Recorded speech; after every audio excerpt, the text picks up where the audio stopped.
Di dunia ni apa jadi kepada jenazah kita? Orang mandikan, orang kafankan, orang bawa main masjid, kemudian orang bawa pergi ke tanah perkuburan. Orang pun kebumikan kita.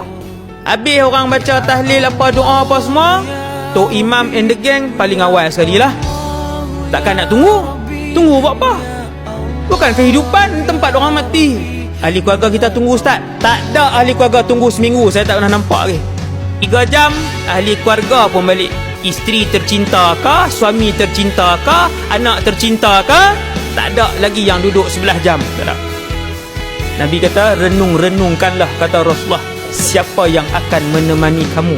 Nabi kata semua balik. Pangkat kamu balik, kemasyhuran kamu balik, harta kamu balik, anak isteri tercinta kamu balik. Yang tunggu di situ hanyalah amalan kamu sahaja. Sehinggalah apabila orang terakhir meninggalkan tapak perkuburan, kalian akan mendengar bunyi derapan kaki orang itu.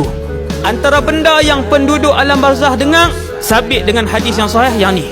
Sebab tu ulama khilaf. Ada ulama kata orang di barzah dengar apa yang orang luar cakap. Ada ulama kata orang di barzah tak dengar. Ada ulama kata dengar. Bukti dia apa? Iaitu hadis sahih. Nabi sebut mereka di barzakh pada hari kematian akan mendengar, hadis sahih, bunyi tapak kaki yang terakhir meninggalkan tanah perkuburan. Dengar tak? Dengar. Bunyi tapak kaki kita duduk dengar. Pak jalan habis, tinggal kita. Tak ada siapa tunggu.